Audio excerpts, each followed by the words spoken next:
በእምነት ብቻ ትድናለህ? አይመስለኝም። ምን መሰለህ እኔ ጀነራል የሆነ ነገር መናገር አልችልም። እኔ ማምነው በእኔ ማምነው አይሆንም ብያምነው። በእኔ ብሎ ነገር የለም አማንዬ። ይኸውልህ አሁን ዲያቆን ዘማርያም ብትጠይቃቸው በእኔ ብሎ አይነግሩም። እኔንም ብትጠይቀኝ በእኔ አልልህም። በቤተ ክርስቲያኔ እምነትና ትምህርት መሰረት ብለን ነው የምመልስልህ። ምክንያቱም በኦርቶዶክስ ያስተምሮ እኔ የሚባል ነገር የለም። የእኔ መረዳት የእኔ እምነት የሚባል ነገር የለም። ከአንደበትህ በሚወጣው እኔ ራሱ አንዴ ስማኝ አማን፣ ምንም ጥያቄ ጠይቅ፣ ችግር የለውም። ቅድም ግን ጥያቄ መልሰን ስንጠይቅህ ኦርቶዶክስ የማታምነውን ዶግማ ያልሆነውን ነገር ይሄን እምነቴ ነው ብለህ ተናግራል። ለምሳሌ ቅዱስ ቁርባን የዘላለም ሕይወት አይሰጥም ብለህ ታምናለህ። ስለዚህ ይሄ ደግሞ ኦርቶዶክሳዊ ትምህርት አይደለም። እኔ ብዬ ላውራ ምን መሰለህ፣ እኔ ብለህ እንዳታውራ አማን ፕሊዝ፣ እኔ ብለህ እንዳታውራ። ኦርቶዶክስ ነኝ ስላልክ አንዴ ቆይ፣ እኔ ብለህ እንዳታውራ። ኦርቶዶክስ ነኝ ስላልክ ኦርቶዶክሳዊ አስተምሮ ይሄ ነው ብለህ ንገረኝ። የሰንበት ተማሪ ነበርኩ። የት ነበር የምትማሪ የነበረ ሰንበት ቤት? ማጨው ትግራይ። እንዴት ናቸው? እግዚአብሔር ይመስገን። እንኳን ሰላም መጣ። እግዚአብሔር ይመስገን። ሁለት ጥያቄ ነው ያለኝ። መጀመሪያ ዘማርያም መምህር ዘማርያም ሲያስተምር በቅድም ከአንድ ልጅ ጋር ሲያወራ የሐዋርያት ጾም ካልጾም ከኃጢአት ነው ስትል ሰማሁ መሰለኝ። እሺ አሁን እኔ እንደተረዳሁት መጽሐፍ ቅዱስ እንደገባኝ እኔ እንደተረዳኝ ማለት ነው መጾም አለመጾም ኃጢአትም አይደለም ጽድቅም አይደለም። አንተ የምትጾመው ወደ እግዚአብሔር ለመቅረብ አንተ ከእግዚአብሔር ጋር ጥሩ ኮሚኒኬሽን እንዲኖርህ ነው እንጂ ለአንተ ጽድቅ የሚቆጠርልህ ከሆነ አንተ በስራ ትጸድቃለህ ማለት ነው። ከየት ቤተ እምነት ነው እንደሜ? ኦርቶዶክስ ነኝ። ኦርቶዶክስ ቤተክርስቲያን ምን ታስተምራለች? ለምሳሌ 7ቱ አጽዋማት ውስጥ ነው አይደለም የሐዋርያት ጾም? ዲያቆን ቆይ እስቲ በዚህ መልኩ እንትን አማን እስቲ የሰው ስራ ምንድን ነው? የሰው ስራ የምትለው ጾም የሰው ስራ ነው ማለት ኤክስፕሌን አድርገው። ስራ ስትል አንተ እኮ ነህ ስራ ያልከው ቅድም። በስራዬ በጽድቄ ትጾማለህ። አዎ ምን መሰለህ። ስለዚህ ቆይ አንዴ ቀስ እያልክ አማን ፕሊዝ ወንድሜ። እኔም ዲያቆን ዘማርያም ብዙ ጩኸት የምንወድ አይደለን። የሚገርምና ጾም የሰው ስራ ነው። ችግር የለውም። ጾም የሰው ስራ ነው። አዎ ነው። ኧረ እባክህ ነው። ስራ ዲፋይን ስናደርገው ምን መሰለህ፣ እሱን አልጠየቅኩም። አማንዬ ፕሊዝ አዳምጠኝ። የጠየቅኩ ጾም የሰው ስራ ነው ወይ? አዎ ጾም የሰው ስራ ነው። በጣም ጥሩ። አምላካችን ኢየሱስ ክርስቶስ ምን አለ መሰለህ፣ የአንተ ሐዋርያት ምንድን ነው የዮሐንስ ሐዋርያት ይጦማሉ፣ የአንተ ሐዋርያት ግን አይጦሙም ብሎ ጠየቁት አይደል ጌታን። ከዛ ጌታን ብሎ መለሰ፣ ሙሽራው ከነሱ ጋር ሳለ ሚዜዎች አያዝኑም፣ ሙሽራው ከነሱ በተለየ ጊዜ ግን ይጦማሉ አለ አይደል? እሺ አዎ ትክክል። በጣም ጥሩ። ሙሽራው የተባለው ማን ነው? ክርስቶስ ነው። ሚዜ የተባሉት ማን ናቸው? ሐዋርያት። ይጦማሉ ብሎ ጾምን መጾም እንዳለባቸው ሚዜዎች የተናገረ ማን ነው? ቆይ አልተግባባንም መሰለኝ። እኔ ቃሉን ብቻ ነው እየጠየኩ ያሉት። አንድ ያማን ፕሊዝ፣ እኔ ቃሉ ላይ ፎከስ አድርግ። መጦም አለባቸው ብሎ የተናገረው ማን ነው? ሐዋርያት። ኖ መጦም አለባቸው ብሎ የተናገረው ማን ነው? ክርስቶስ። በጣም ጥሩ። ሁለተኛ ደግሞ ልምጣል። አንድ አጋንንት ያለበት ሰው ወደ ጌታ መጡና ጌታ ምን አለ? ይህ አጋንንት ያለ ጦምና ያለ ጸሎት አያወጣም አይደል? ትክክል ብለዋል። በጣም ጥሩ። ያለ ጾምና ያለ ጸሎት አያወጣም ማለት ነው የእግዚአብሔር ጸጋ አያድርብህም ማለት ነው። ያለ ጾምና ያለ ጸሎት አያወጣም ማለት ነው። አይጠየቁ ያለ ጾምና ያለ ጸሎት አያወጣም ማለት ነው ያልኩ። ይሄማ ቃሉ እኮ በቃ ካልጾምክ ሰይጣን አታወጣም። እንጃ ምን ልፈልገህ ነው? ምን ትለኛለህ? ይሄን ክፍል ስታነበው ያለ ጾምና ያለ ጸሎት ይህ አጋንንት አያወጣም ማለት ምን ማለት ነው ብትባል ምን ማለት ነው የምትመልሰው? ካልጾምክ ካልጸለይክ ሰይጣን ማውጣት አትችልም። በጣም ጥሩ። ሰይጣን ማውጣትም አትችልም፣ ሰይጣንም ከአንተ አይወጣም ማለት ነው አይደል? ኦኬ እሺ ኦኬ እሺ ሳይሆን በደንብ እያመንክበት ሂድ። ሰይጣንም ከአንተ ምን አይወጣም። መሰለህ? አንድ ስማኝ ወንድሜ፣ ሰምቻለሁ። ሰይጣንም ከአንተ አይወጣም፣ ከሌላውም ሰው ማስወጣት አትችልም ማለት ነው አይደል?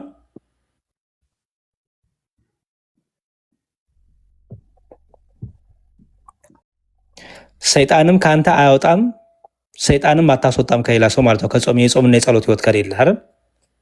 አዎ ትክክል። ስለዚህ መጾም መጸለይ ግዴታ ነው ማለት ነው አይደል?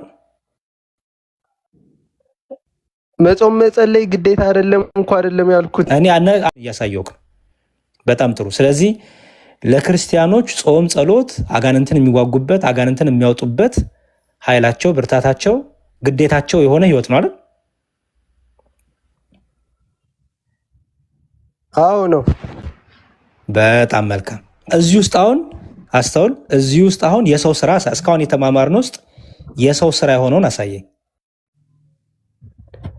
እሺ አሁን ልንገርህ፣ እኔ አንተ ስትጾም ራስህን አድክመህ የእግዚአብሔር ጸጋ መንፈስ ቅዱስ እንዲያድርህ መጾም ነው። ምክንያቱም ክርስቶስ ምን አለ መሰለህ? እኔ ሲሄድ ይጾማሉ ነው ያለው፣ ያዝናሉ ነው ያለው። ክርስቶስ ከኛ ሲለይ እኛ ጾመን ጸልየን ወደ ክርስቶስ እንቀርባለን። ትክክል። የኔ ጥያቄ ግን ምን መሰለህ? አለመጾምህ ኃጢአት አይደለም። መጾም አለመጾም ኃጢአትና ጽድቅ ሊቆጠር አይችልም። አንተ ስትጾም ወደ እግዚአብሔር ያለህ ግንኙነት ማቅረብ ነው። ወደ አንተ የእግዚአብሔር ጸጋ አንተ ጋር እንዲያድር ለማድረግ የሚጠቅም ነው እያልኩ ያለሁት። የጾምና የጸሎት ህይወት ከሌለክ ከእግዚአብሔር ጋር ኮኔክሽን አለ፣ ኃይል ታገኛለህ፣ ጸጋ መንፈስ ቅዱስ ያድርብሃል። የጸሎትና የጾም ህይወት ከሌለ አያድርብህም አይደል? በጣም ጥሩ። ስለዚህ ለክርስቲያን ግዴታው ነው ማለት ነው። ግዴታው ነው ሲባል ምን መሰለህ? በፍቃድ ወዶት አፍቅሮት የሚያደርገው ነገር ነው ማለት ነው። እኛ በክርስትና ህይወት ግዴታ የምንለው ህይወት አለን። ግዴታ የምንለው ህይወት ተጨንቀን ተጠበን ሳንወደው ሳንፈቅደው ሳይሆን ወደን ፈቅደን ይሄማ ህይወቴ ነው። ለምሳሌ ሰራተኛነት ትሰራለህ። ኦኬ። ለምሳሌ አስተማሪ ሆንክ እንበል፣ የሆነ ሃይ ስኩል ውስጥ ዩኒቨርሲቲ አስተማሪ ነህ ልበል አይደል? ግዴታ አለብህ አይደል? እንደምትሰራበት ቦታ ግዴታ አለብህ። ኦኬ። ግዴታው ከምን አንጻር ከምኑ ጋር አብሮ የመጣ ነው? ከስራው። በጣም ጥሩ። በመንፈሳዊ ህይወትም ከመንፈሳዊ ህይወቱ ጋር ግዴታ አለ የለም? አሉ። ግዴታው ግን ወደን ፈቅደን ጥቅሙ ገብቶን የምናደርገው ነው አይደለ? ትክክል። ለምሳሌ የቅዱስ ቁርባን ህይወት ግዴታ ነው አይደለም? አዎ ነው፣ ግዴታ ነው። ለምንድን ነው ግዴታ የሆነው? የክርስቶስ ስቅለትን እያስታወስን እንድንኖር። ዘላለማዊ ህይወት ይሰጣል ቅዱስ ቁርባን? እኔ እንደዛ ብዬ አላምንም። በጣም ይሄን ጥሩ። ጨርስና ምን መሰለህ፣ ወደ ሌላ ዳይቨርጅ እያደረግን ነው መሰለኝ። አማን፣ ማንም ዳይቨርት አላደረገም ፕሊስ። በቤተክርስቲያን ከአንድ ክርስቲያን የሚጠበቁ ህይወቶችን እየነገርኩ ያለሁት ኦርቶዶክሳዊ ትምህርት ነው እየነገርኩ ያለሁት። አሁን አንተ የተናገርከው ኦርቶዶክሳዊ ትምህርት አይደለም፣ የኦርቶዶክስም ትምህርትና እምነትም አይደለም አሁን የተናገርከው። አንድ ልቀጥል። ለምሳሌ ሰው ግዴታ ለመዳን መጠመቅ አለበት ብለህ ታምናለህ?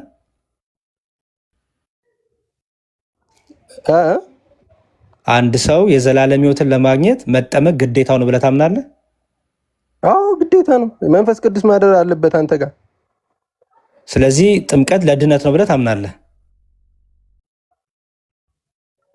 የስ አዎ አምኖ አዎ ትጠመቃለህ። ጥምቀት መንፈስ ቅዱስ አንተ ጋር እንዲያድር ጥምቀት ትጠመቃለህ። አዎ ትክክል። ትድናለህ። ሳትጠመቅ በእምነት ብቻ ትድናለህ? አይመስለኝም። ምን መሰለህ፣ እኔ ጀነራል የሆነ ነገር መናገር አልችልም። እኔ ማምነው በእኔ ማምነው አይሆንም ብያለሁ። በእኔ ብሎ ነገር የለም አማንዬ። ይኸውልህ አሁን ዲያቆን ዘማርያም ብትጠይቃቸው በእኔ ብሎ አይነግሩም። እኔንም ብትጠይቀኝ በእኔ አልልህም። በቤተ ክርስቲያኔ እምነትና ትምህርት መሰረት ብለን ነው የምመልስልህ። ምክንያቱም በኦርቶዶክስ ያስተምሮ እኔ የሚባል ነገር የለም። የእኔ መረዳት የእኔ እምነት የሚባል ነገር የለም። የቤተ ክርስቲያኔ እምነት የቤተ ክርስቲያኔ አስተምሮ ነው የኛ ኦርቶዶክሳዊ ትምህርት ማለት ነው።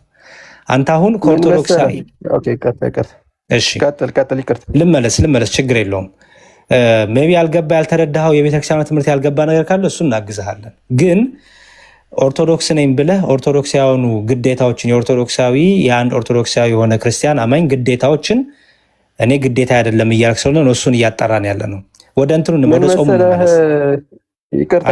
ልጨርስልህ። ወደ ጾሙ እንመለስና ልጨርስ። ትቀጥላለህ። አንድ ጊዜ ጴንጤ ነው ምናምን እያሉ ነው ኮሜንት ላይ። ምን መሰለህ ችግር የለውም።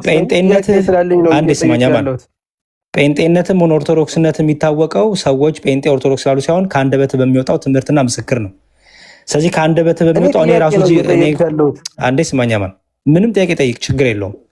ቅድም ግን ጥያቄ መልሰን ስንጠይቅህ ኦርቶዶክስ የማታምነውን ዶግማ ያልሆነውን ነገር ይሄን እምነቴ ነው ብለህ ተናግራል። ለምሳሌ ቅዱስ ቁርባን የዘላለም ሕይወት አይሰጥም ብለህ ታምናለህ። ስለዚህ ይሄ ደግሞ ኦርቶዶክሳዊ ትምህርት አይደለም። አንድን ኦርቶዶክስ የሚያሰኘው ትምህርቱ ነው፣ አንደበቱ ምስክሩ ነው። ምስክርህ ደግሞ ኦርቶዶክሳዊ ትምህርት አይደለም። ስለዚህ ኦርቶዶክስ አይደለም ብዬ እኔም ነግሬያለሁ። ኮመንቱማ ምን እነሱ በኮመንት ነው፣ በድምፅ እየነገርኩ ነው ያለሁት። አሁን ወደ እንትኑ ልመለስ። መጽሐፍ ቅዱስ ለምሳሌ አንድን መልካም ነገር አውቆ ለማያደርገው ሰው ለዛ ሰው ኃጢአት ነው ይላል አይልም? ይላል። ጾም መጾም መልካም ነው አይደለም? ነው። ጾም አለመጾምህ ኃጢአት ነው አይደለም? ጥያቄ አልገባም። የሐዋርያት ጾም አለመጾም ኃጢአት ነው ስላለ ነው እየጠየቀ ጠቅላላ ጾም ሲባል ሐዋርያት ጾምን ይጨምራል፣ ሰባቱ አጽዋማቱን ይጨምራል። የጠየቅኩ ፍቃድ ጾምን ይጨምራል። አንዴ ስማኝ። ጾም አዋጅ ጾምና እኮ ገና ነኝ። ቆይ አዋጅ ጾምና የፈቃድ ጾም የሚለውን ታምንበታለህ ትምህርቱን? በጣም ጥሩ። እሺ የአዋጅ ጾምና የፈቃድ ጾም ልዩነቱ ምንድን ነው? የፈቃድ ጾም አንተ ራስህ ፈቅደህ ጊዜህን አዘጋጅተህ የምትጾመው ጾም ነው። አንተ ወደ ክርስቶስ ራስህ የምትቀርብበት ነው። የአዋጅ ጾምስ? የአዋጅ ጾም ኮሌክቲቭ ጾም ነው። ሁላችንም አብረን የምንጾመው ጾም ነው። የትኛው ነው ግዴታና የትኛው ነው በፈቃድ ላይ የተመሰረተው? ኦኬ እኔ ብዬ ላውራ። ምን መሰለህ፣ እኔ ብለህ እንዳታውራ አማን ፕሊስ፣ እኔ ብለህ እንዳታወራ። ኦርቶዶክስ ነኝ ስላልክ እኔ ብለህ እንዳታወራ። ኦርቶዶክስ ነኝ ስላልክ ኦርቶዶክሳዊ አስተምሮ ይሄ ነው ብለህ ንገረኝ። የማታውቀው ከሆነ የማትቀበለው ከሆነ ኦርቶዶክሳዊ ትምህርት እኔ አልቀበልም ብለህ ጀምርና እናውራ እኔ ብለህ። በተረፈ ግን ኦርቶዶክስ ነኝ ስላልክ በቃ አልጀምርልህ። ቆይ አንድ ጊዜ ምን መሰለህ፣ እኔ አብዛኛው ይሄ የክርስቲያን ዲኖሚኔሽን ያሉ ክርስቲያኖች የምቀበላቸው አንዳንድ ነገሮች አላቸው፣ አንዳንድ ነገሮች ማልቀበላቸው ነገሮች አሉ። ገብቶሃል? በቃ አማን እንደዚህ እናደርግ። ላስቁምህ ነው አማን ላስቁምህ። ለምሳሌ ዲያቆን ዘማርያም እና እኔን ብትጠይቀን የምቀበለው አለ ከሌላ ቤተ እምነት የማልቀበለው አለ አንልም። እኛ አንደኛ ቤተ እምነታችን ኦርቶዶክሳዊት ቤተክርስቲያን ነው፣ ሌላ ቤተ እምነት የለንም። ህብረት ከሌላ ቤተ እምነት ጋር ህብረት የለንም። ኦርቶዶክሳዊ አስተምሮ የለህም ምነው። ለዛ ነው ያልገባ ነገር ካለ በጥያቄ መልኩ ወይ አቅርብና ይሄን ትምህርት እስቲ አስረዱኝ አልገባኝም ብለህ ጠይቀን። ኦርቶዶክስ ነኝ ብለህ ግን ኦርቶዶክሳዊ ትምህርት የማይለውን ኦርቶዶክሳዊ ዶግማና ቀኖና የማታምነውን ነገር ኦርቶዶክስ በሚል ስም ባታቀርበው ጥሩ ነው ላንተም። ምክንያቱም እንደዚህ ቻሌንጅ ትደረጋለህ። ወደ እንትኑ ልመለስና ልጨርስ፣ ከዘማርያም ጋር ትቀጥላለህ። ቅድም ምን አልኩ? መጽሐፍ ቅዱስ መልካምን ነገር አውቆ ለማያደርጋት ለእርሱ ኃጢአት ነው ብሏል አይደለ?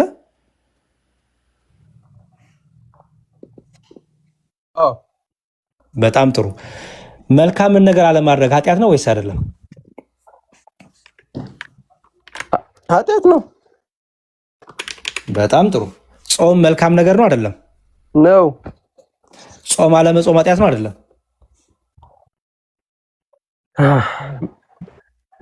ጥያቄ ስላልገባ እኮ ነው እኔ ፍራስ የኔ ጥያቄ በደንብ ስማኝ። ስለ ጾም ታስተምራለች፣ ስለ ጾም ታሳውቃለች። ጾም፣ ጸሎት ቤተክርስቲያን የብዙ ሺህ ዓመት ህይወቷ ነው። ከመነሻውም ጀምሮ ክርስቶስ ራሱ ጾምና ጸሎትን ለቤተክርስቲያን የሰጣት ርኩሳን መናፍስትን የምትዋጋበት ከእግዚአብሔር ጋር ኮሚኒኬት የምታደርግበት ኃይል ጸጋ የምታገኝበት ጸጋ አድርጎ ሰጥቷታል። ምን ጸሎትና ጾምም ማለት ነው። ማቴዎስ ወንጌል ምዕራፍ 5 6 7 አንቀጸ ብፁዓን አንብባጥና ቤተክርስቲያን ይህን ካገኘችበት ሰዓት ጀምሮ ለልጆቿ በሁለት መልኩ ይህን ጾም ዴሊቨር ታደርጋለች። የፍቃድና የአዋጅ ጾም ብላ። የአዋጅ ጾም የሚባለው ለክርስቲያኖች ግዴታ የሆነ ጾም ነው። ለምን? አንደኛ ስለ ሀገር፣ ስለ ግል ህይወትም ስለ መንፈሳዊም ድካምም ስለ ብዙ ነገሮች እንደ አንድ ክርስቲያን ህይወታችን ነውና የምናደርገው በህብረት ግን የምናደርገው ነው። ኦኬ በህብረት ስለ ሀገር ጾም ጸሎት ይያዛል። ስለ በሽታ ስለተለያዩ ነገሮች አምልኮ ክፍል ስለሆነ ማለት ነው። ራሱ ጾም ጸሎት አምልኮ ነው ራሱ ከእግዚአብሔር ጋር ኮሚኒኬት የምታደርግበት። ስለዚህ ይሄ በሰባት አጽዋማት ብላ አስቀምጣ ከመጽሐፍ ቅዱስ ወስዳ መጽሐፍ ቅዱስን ቤዝ አድርጋ 7 አጽዋማትን ለልጆቿ ግዴታ ብላ ሰጥታለች። ግዴታ ማለት ነው የሚችል ጤነኛ የሆነ መጾም መጸለይ የሚችል በጾም በጸሎት ህይወት ውስጥ ራሱን ጊዜውን መስጠት ማሳለፍ የሚችል ሰው እነዚህን ነገሮች ግዴታው ይሆናል ማለት ነው። ኦኬ ሁለተኛው ደግሞ የፍቃድ ጾም አለ። የፍቃድ ጾም ማለት ደግሞ ማለት ነው ሰዎች ከነዚህ ተጨማሪ ነው ማለት ነው። አስተውል። የአዋይ ጾምን ትተው አይደለም ፍቃድ ጾም የሚጾሙት። የፍቃድ ጾሙ እንደ ግዴታ ሆኖ ደግሞ ተጨማሪ ለበረከት ብለው ኦኬ እንዴ ጾም ጸሎቴ ላበርታ ከእግዚአብሔር ጋር ቡራኬ በብዙ በረከት። ምክንያቱም መጽሐፍ ቅዱስ ይላል ብዙ ለተጋው ብዙ ይሰጠዋል ይላል አይደለ? ስለዚህ ብዙ ደግሞ በቃ በፍቅር ለክርስቶስ ከዚህ በላይ እንዴ ለምን አንገዛም? መንፈሳዊ ኃይሉ ብርታቱን እስከ መጨረሻው ቀጣይ ድረስ አጸናለሁ ለሚል ሰው ደግሞ ተጨማሪ ደግሞ ምን አለው ማለት ነው የፍቃድ ጾም አለው። ሁለቱንም ጾም በመጽሐፍ ቅዱስ እናሳያለን። ኦኬ ስለዚህ ልጆቿን ይሄን ታስተምራለች። ይሄን እያወቀ መጾም እየቻለ መጸለይ እየቻለ ግን አይ መብላት ይሻለኛል፣ ፏ ማለት ይሻለኛል፣ ሰውነቴን ማግዘፍ ይሻለኛል፣ እንዲሁ መንደላቀቅ ይሻለኛል፣ ጾምና ጸሎት ለስጋ አይመቸኝም፣ እንዲሁ በቃ ዝም ብሎ ማካበድ ነው ራስን እንደዚህ ማድረግ በቃ ክርስቶስ እኮ ጾሞልኛል፣ ጸልዮልኛል፣ ምን ይሰራል? እንዲሁ ኦርቶዶክሳውያን ሲያካብዱ ነው፣ እንዲሁ እኮ ስጋን ባደከማ አይደለም እያሉ በትዕቢትና በትምክህት ጾምን የሚጠሉ ሰዎች አሉ። አሁን ለእነዚህ ኃጢአት ነው። ግን በህመም ምክንያት፣ በበሽታ ምክንያት፣ በእርግዝና ምክንያት በእነዚህ ምክንያቶች እንኳን ጾም ላይ ደርሰው የግዴታ ጾም ላይ ደርሰው እንኳን ክርስቲያኖች ይሄን የግዴታ ጾም ላይ ጾም የሚችሉበት ደግሞ ኤክሰፕሽናል ኬዞች ይኖራሉ። ቤተክርስቲያን ይህንን በደንብ አድርጋ ስርዓት ሰርታለች። ኦኬ ስለዚህ ዲያቆን የሐዋርያትን ጾም የማይጾም ሰው አለመጾም ኃጢአት ነው ሲሉ ምን ማለት እንደሆነ አንደኛ የቤተክርስቲያን ልጅ ስለሆኑ በደንብ ያውቁታል። ሰሚዎቹም የቤተክርስቲያን ልጆች ስለሆኑ በደንብ ያውቁታል። እኔ አሁን ያን ስሰማ እውነታቸውን ነው ያልኩት። ለምን መጾም እችላለሁ፣ መጾም እየቻልኩ መጸለይ እየቻልኩ ግን መብላት ወድጄ ኦኬ መጠጣቱ ስጋዬን ማገዘፍ ማደለብ ወድጄ ቺል ማድረግ ፈልጌ በቃ እንደፈለኩ መፋነን ፈልጌ ከሆነ ጾምን የምጠላው የምሸሸው አዎ ኃጢአት ነው፣ ህገ እግዚአብሔርን እየጣስክ ነው። ስለዚህ ዲያቆን ከዛ አንጻር የተናገሩት ሀሳብን አቅርብ። ይቅርታ ካረዘምኩብህ ዲያቆን ይቀጥሉ። እሺ አማን ኢትዮጵያ ውስጥ ነው ያለው አይደል? አዎ ነኝ። የሰንበት ተማሪ ነህ ወይስ ምዕመን ነህ? የሰንበት ተማሪ ነበርኩ። የት ነበር የምትማሪ ነበር ሰንበት ቤት?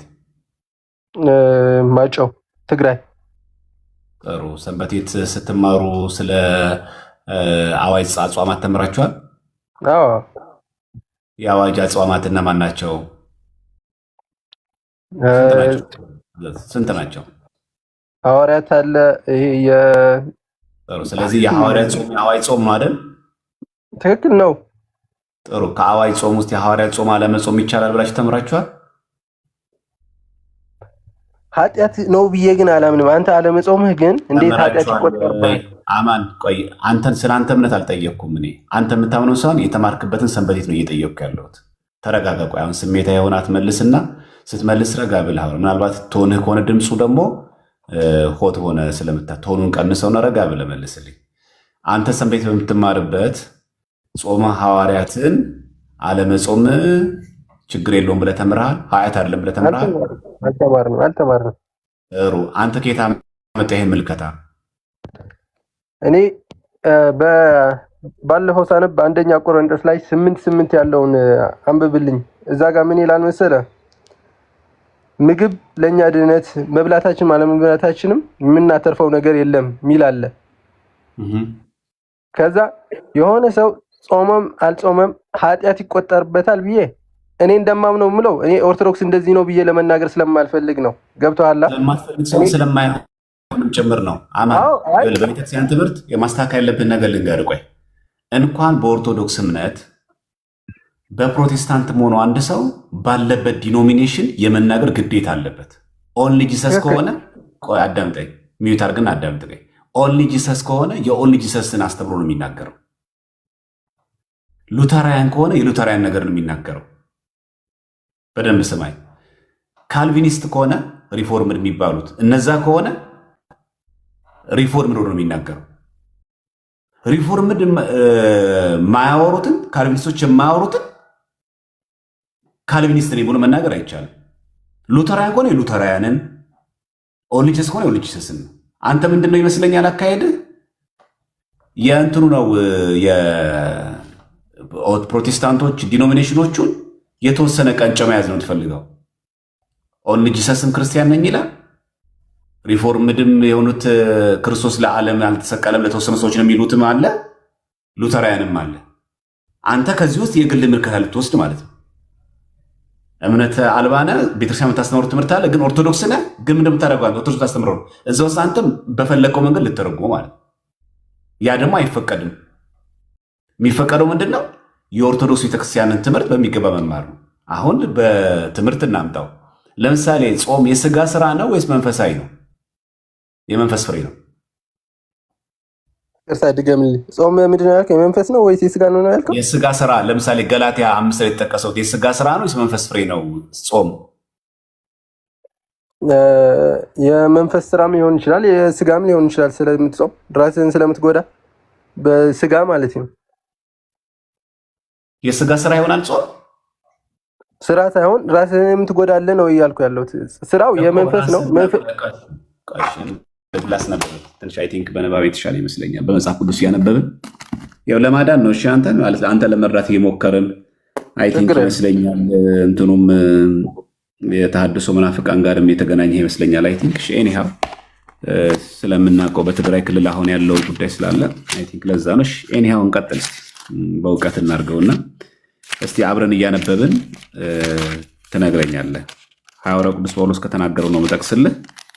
ከዛ ትነግረኛለህ አንተ። የሁለተኛ ቆሮንቶስ በደንብ ስማኝ፣ ምዕራፍ 6 ቁጥር 3 ጀምሮ። እሺ በደንብ ስማ። አገልግሎታችንም እንዳይነቀፍ በአንዳች ነገር ማሰናከያ ከቶ አንሰጥም ይላል። ምናችን እንዳይነቀፍ ነው የሚለው?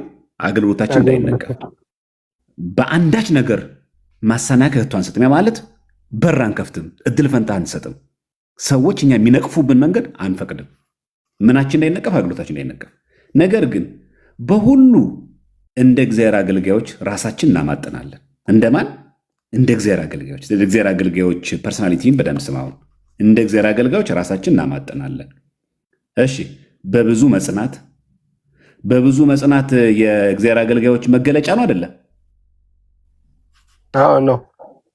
በመከራ መገለጫ ነው አይደለም? ነው። በችግር ነው። ነው። በጭንቀት ነው።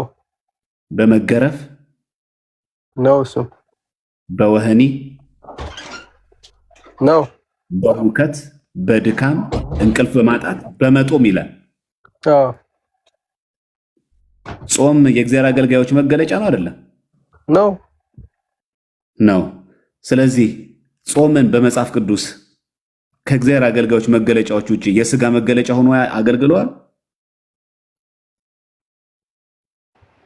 እግዚአብሔር የምታገለግለው እኮ በስጋ የምታገለግለው ትችላለህ። አይመስልም? አይመስልህም አለ። በመምሰል ሳይሆን አሁን እያወራህ ያለሁት አሁን እዚህ ጋር ሐዋርያ ቅዱስ ጳውሎስ መንፈሳዊ ፍሬዎችን እየዘረዘረልን ነው። በመጦም፣ በንጽህና፣ በእውቀት፣ በትዕግስት። እዚህ ጋር አሁን መዘሞት የለም፣ መጨፈር የለም፣ መደነስ የለም፣ የስጋ ስራ እዚህ ውስጥ የለም፣ ዘፋኝነት የለም፣ እርኩሰት የለም። አሁን እዚህ ጋር በመጦም ይላል፣ በንጽህና በእውቀት እንደ እግዚአብሔር አገልጋዮች ነው የሚለው። አሁን አንድ እግዚአብሔር አገልጋይ እነዚህ ሁሉ መንፈሳዊ ፍሬዎች አሉበት። ጽናት አለው፣ ተጋድሎ አለው። ያለው ይሄ ሁሉ ያለው ጦም አሁን የስጋ ስራ ቢሆን ኖሮ ጳውሎስ እዚህ ጋር ያስገባል? አያስገባም። ስለዚህ ወንድሜ እንኳን በአዋጅ የተነገረው ጾም ይቅርና አሁን የፈለግኩት ነጥብ እዚህ ጋር ያለው እንኳን የአዋጅ ጾም ይቅርና ከአዋጅ ጾምን ባሻገር ነው። አየህ፣ ከአዋጅ ጾምን ባሻገር ሰው በግሉ በደንብ ስማኝ፣ በግሉ ሰው ጾም ይጾማል። ለምን? ከስጋ ስራዎች ሳይሆን የመንፈስ ፍሬ ተደርጎ ስለሚታሰብ። ለምሳሌ በሐዋርያት ዘመን የነበረውን አንድ ጥቅስ ላሳየ። የሐዋርያት ሥራ ምዕራፍ 27 ላይ ማለት ቁጥር 9 ላይ እንደዚህ ይላል፣ ብዙ ጊዜም ካለፈ በኋላ የጦም ወራት አሁን አልፎ ስለነበር ይላል። የምን ወራት ይላል? አሁን የጾም ወራት የተባለው ኦፊሻል ነው? በጋራ የሚጾም ነው? የግል ጾም ነው? ይሄ ጾም የጋራ ጾም ነው ሊሆን የሚችለው ወራት ስላለ፣ ምክንያቱም ወራት ስላለ ማለት ይሄ ነው የሚገኘው ሐዲስ ኪዳን ላይ። ይሄ የጾም ወራት የነበረው የስጋ ነው የመንፈስ ስራ ነው? የመንፈስ ስራ ነው አይደል? ምክንያቱም እዚህ ጋር አሁን እንደሚለው ብዙ ጊዜም ካለፈ በኋላ የጦም ወራት አሁን አልፎ ስለነበር ይላል። ወራት ነበር ማለት ነው። በመርከብ ለመሄድ አሁን የሚያስፈራ ነበረና አሁን ጳውሎስ ጉዞ ሊጀምር ነው፣ ግን ጉዞ አስፈሪ ነው። ግን እዚህ ጋር ጊዜውን ሲነግረን መቼ ነበር ይላል? የጦም ወራት ይላል። ይህ የጾም ወራት የስጋ ስራ ነው? አንድ ጊዜ ልጠይቃ፣ የመንፈስ ነው እሱ። ይሄ የጾም ወራት የሚለው ግን የአይሁድ ጾም አይደለም እንዴ? አዎ፣ ይሄ የአይሁድ ጾም የስጋ ነው። አይ እሱማ የመንፈስ ነው፣ እሱ ተግባብተናል። ስለዚህ ይኸውልህ ጾም ሲባል እሱማ ጾመ ሐዋርያት አለ፣ ጾመ ጊዜ አለ፣ የእመቤታችን ጾም አለ፣ እሱ ይከፋፈላል አለ። አሁን ልነግርህ የፈለግኩት ግን በሐዲስ ኪዳን ቀን ተወስኖ ጊዜ ተወስኖ መጾሙን ሐዋርያት አልነቀፉም ማለት። አሁን ለምሳሌ አይተህ ከሆነ ግዝረትን ነቅፈዋል። መገረዝም አለመገረዝም ከድህነት ጋር እንደማይገናኝ አይተሃል። ኦፊሻል የተናገሩት። ሁለተኛ ኦሪት ያለ ወንጌል ሲባል ኖ ኦሪት በወንጌል ትተክታለች ብሎ ተናግሯል። ግን ሐዋርያት በመልእክታቸው በትምህርታቸው ጌታችንም ራሱ ጦምን የነቀፉበት ጦምን ትክክል አይደለም ያሉበት አለ። እስኪ አንደኛ ቆሮንቶስ ምዕራፍ 8 ቁጥር 8 እስኪ አስረዳኝ። እሺ ቆይ መጀመሪያ ግን አለ በመታበይ መጽሐፍ ቅዱስ ማለት ሰው ይሄን ብሎ ማለት እሺ 8 ስንት ምዕራፍ 8 ቁጥር 8 ምን አለን እዚህ ጋር? መብል ግን ወደ እግዚአብሔር አያቀርበንም፣ ባንበላ ምንም አይጎድለንም፣ ብንበላ ምንም አያተርፈንም። ይሄ ጥቅስ ምንድን ነው የሚናገረው? ይሄው እኮ ስለማይበሉ ምግብ እኮ ነው ትእዛዙ እዚህ ጋር ያለው። ይኸውልህ አንተ ምዕራፍ 8 ቁጥር 8 ከመሄድ በፊት ስለምንድን ነው የሚያወራው? ይሄ ለጣዖት ስለተሰዋ ስጋም ሁላችን እውቀት እንዳለን እናውቃለን። አየህ ኩዌሽኑ ምንድን ነው? ጾም ያስፈልጋል አያስፈልግም አይደለም።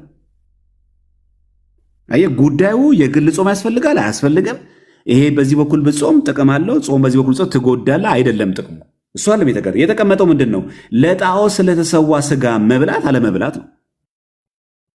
ርዕሳችን ምንድን ነው? አሁን የጣዖት ስጋ ትበላለህ አትበላም አለ። ኮንሰፕቱ እኮ ነገር ከቁጥር 1 ጀምር ስትመለከት መልሷል። ይኸው አንደኛ ቆሮንቶስ 8 1 ጀምር። አንተ ለምን ከ8 ትጀምራለህ? ከቁጥር 1 ጀምር ስትናገር ራሱ ከዛም ይላል እውቀት ያስታበያል፣ ፍቅር ግን ያንጻል። ማንም አንዳች የሚያውቅ ቢመስለው ሊያውቅ እንደሚገባው ገና አላወቀም። ማንም ግን እግዚአብሔርን ቢወድ እርሱ በእርሱ ዘንድ የታወቀ ነው። ከዛስ እንግዲህ ይላል ለጣዖት የተሰዋውን ስጋ ስለመብላት የሰማይ ነው። አማን ርዕሱ ምንድን ነው? በጣዖት የተሰዋውን ስጋ ስለመብላት ነው። አይ ርዕሱ ጾም መጾም ችግር የለውም ብትበላም አትጎዳም ባትበላ አይ ስለ ጾም አይደለም ርዕሱ ሲጀመር። እንግዲህ ለጣዖት የተሰዋውን ስጋ ስለመብላት ጣዖት ሁሉ በዓለም ከንቱ እንደሆነ ከአንዱም በቀር ማንም አምላክ እንደሌለ እናውቃለን። ያ ማለት ለጣዖት የተሰዋው መብላት አይገባም። ከእግዚአብሔር ውጭ ሌላ አምላክ የለም። ሌላ አምላክ አለ ብለህ ፍሪዳና በግ ሌላ ፍየል አርደ ለጣዖት የተሰዋው መብላት አይገባም። መቼም ይላል ብዙ አማልክትና ብዙ ጌቶች አሉ። ነገር ግን በሰማይም ሆነ በምድርም ሆነ አማልክት የተባሉ ምንም ቢኖሩ ያ ማለት አማልክት ማለት አምላኮች ብዙ ቁጥር አማልክት ይባላል። ስለዚህ ሰው የጸጋ አምላክ ይባላል።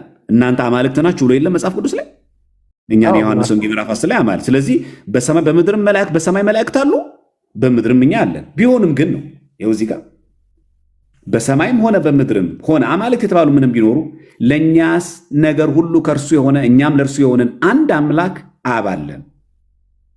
ነገር ሁሉም በእርሱ በኩል የሆነ እኛም በእርሱ በኩል የሆንን አንድ ጌታ ኢየሱስ አለን።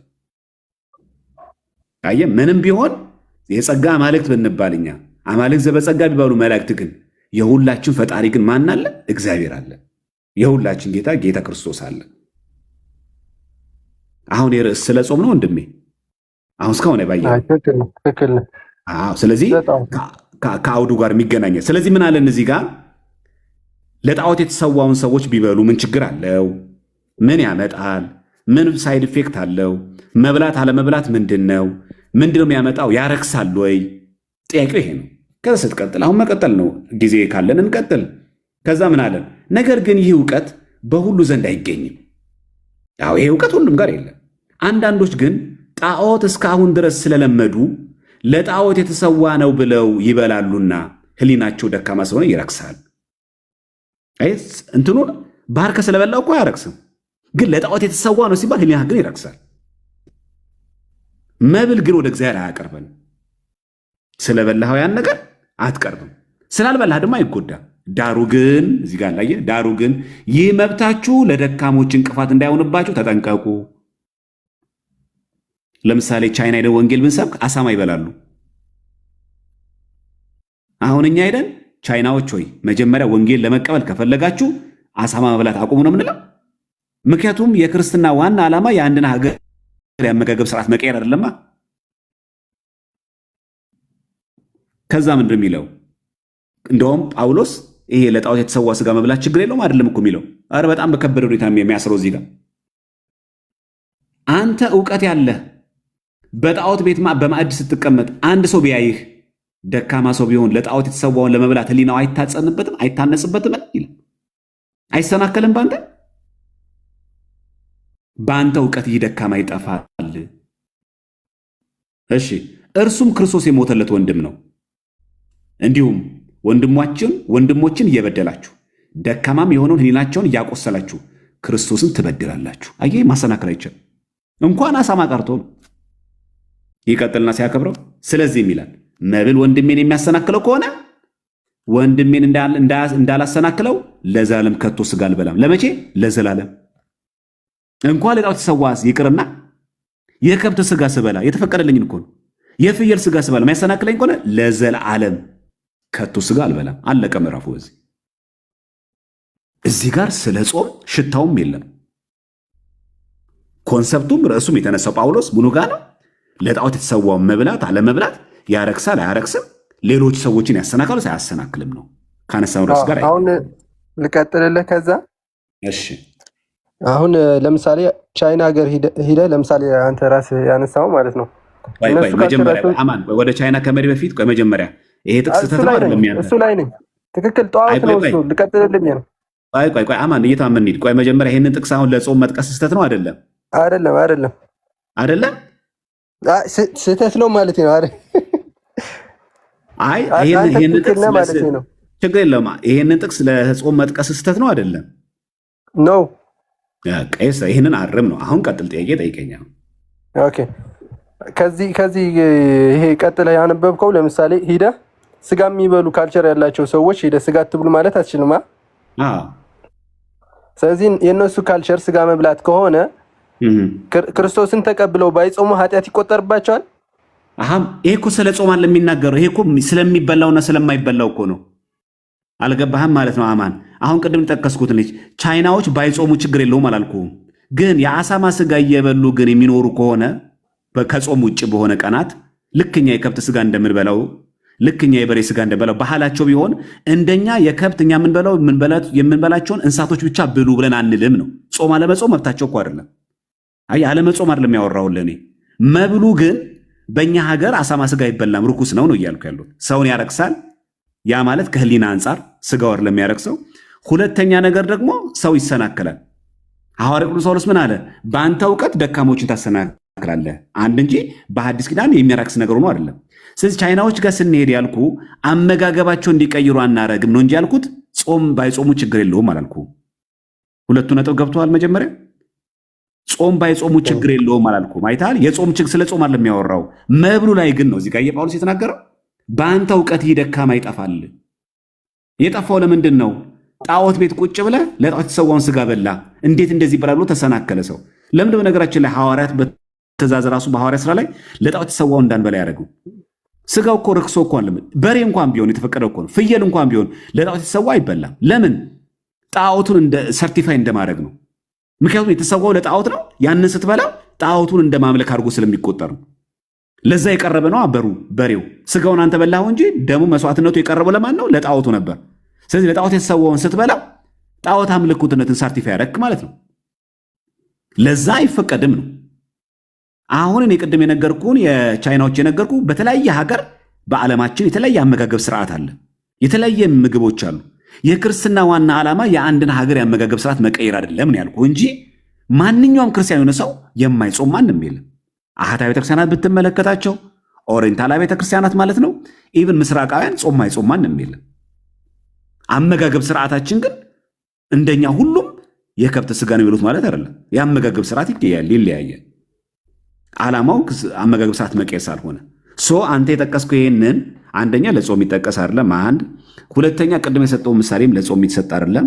ሶስተኛ ነገር በመጽሐፍ ቅዱስ ጾምን በትዕቢት ማድረግ፣ ሰው እንዲያየን መጾም፣ ሰው እንዲያየን መጸለይ፣ ይሄ ተወገዘ ነው።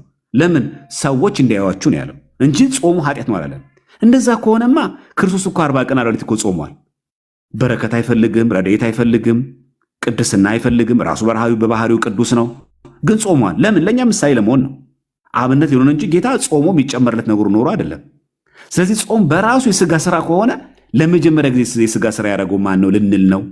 አንድ ይሄ ነው። ሁለተኛ ኢቭን መንፈስ ቅዱስ ቢያድርብህ ራሱ ቅድም አንተ ስላነሳኸው መንፈስ ቅዱስ እንዲያድርልኝ ነው ይሄን የምጾሙ ስላልክ ኢቭን መንፈስ ቅዱስ ቢያድርብህ ራሱ ጾም ትጾማለህ።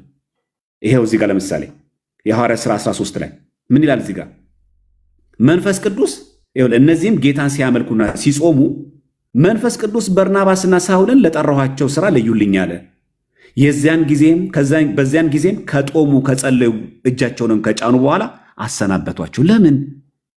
መንፈስ ቅዱስ ለዩልኝ ካል አይበቃም? የምን ጾም ነው? የምን ጸሎት ነው?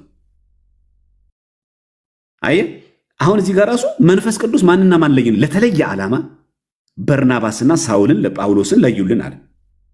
ሳውልን ለይልኝ ካለ በኋላ ለጠራኋቸው ሥራ ለዩልኝ አለ። ምን አሉ? ከዛ በዚያን ጊዜም ከጦሙ ከጸለዩ እጃቸውንም ከጫኑባቸው በኋላ አሰናበቷቸው።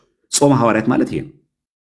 ሐዋርያት መንፈስ ቅዱስን ከወረደላቸው በኋላ በበዓለ ጰራቅሊጦስ እስከ ሐምሌ 5 ድረስ ያለው ጾሙን ይባላል ጾመ ሐዋርያት።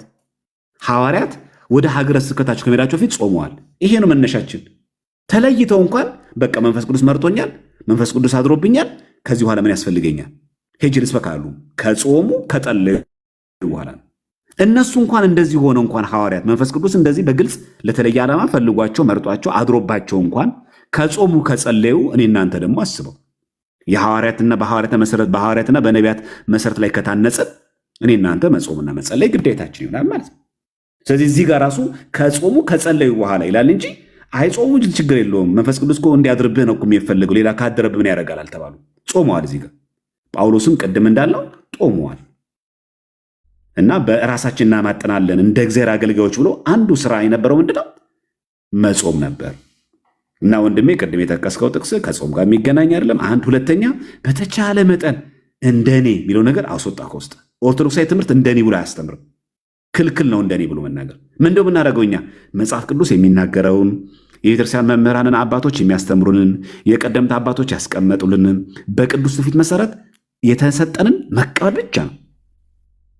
እዛ ውስጥ መጨመርም አይቻልም፣ መቀነስም አይቻልም። ለምን? እውነት ነው የተገለጠው። እዛ ላይ መጨመር አይቻልም። እዛ ላይ እንደኔ እንደሚመስለኝ ከሆነ እንደሚገባኝ ከሆነ ይህንን ፓርት እቀበለዋለሁ፣ ይህን ፓርት አልቀበልም ማለት አይቻልም።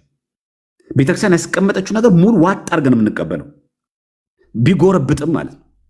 አሁን ለምሳሌ ግራህን ለሚመታ ቀኝን ስጥ ይላል አይደለም? አማን የሰማኝ ነው። አማን ማውና ቀጥል። ግራህን ላይ መታ ታረገዋለህ አንተ።